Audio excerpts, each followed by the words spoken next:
feeling ko pag tinawag natin yung kasama natin, mapapa-order talaga sila eh. Ito na, sinabi ng chismis, di ba sabi ko kanina mga bali-balita. Balita ako, dito siya nagsimula. Palakpakan naman natin, ladies and gentlemen, ang nag-iisang comedy concert queen, Miss Ai Teras Ala!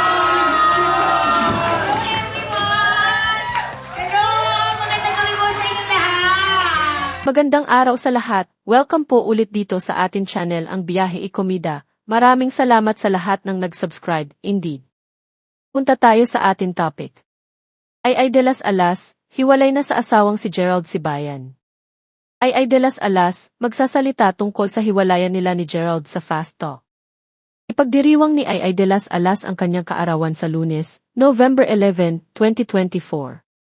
Isang malaking revelasyon ang inaasahang ibabahagi ni Ay sa publiko sa eksklusibong panayam sa kanya ni Boy Abunda sa Fast Talk with Boy Abunda, ang afternoon showbiz talk show program ng GMA7.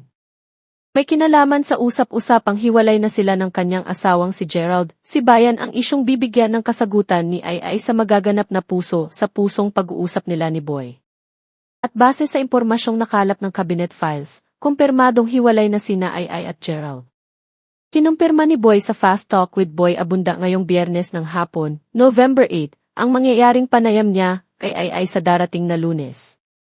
Ikinasaw sina Ay at Gerald sa Christ the King Parish Church sa Green Meadows, Quezon City, noong December 2, 2017, ang Feast of Our Lady of Guadalupe.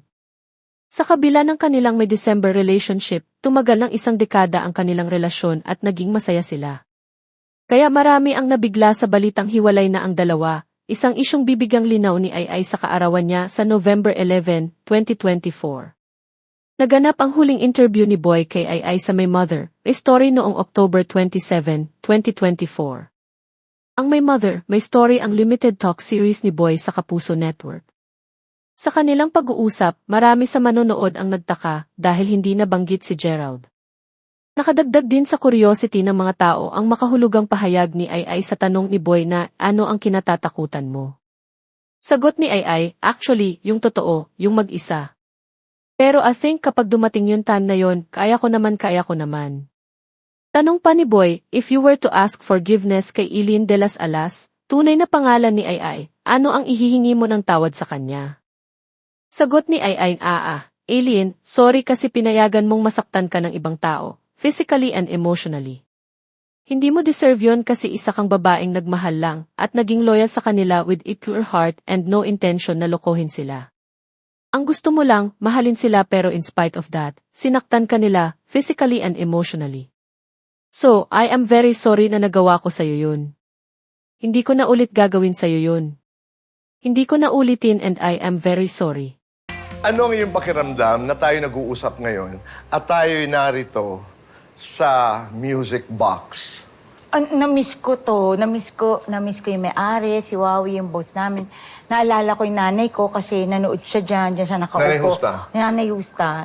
Saan dito? Diyan, dyan siya. Hindi tuloy ako makapagsalita, natatakot ako sa kanya. Okay, pupuntahan natin mamaya yan. Rolling, 5, 4, 3, 2... I am Martina Eileen de las Alas, and my mothers are Justa de las Alas and Gregoria Hernandez de las Alas. And this is my story.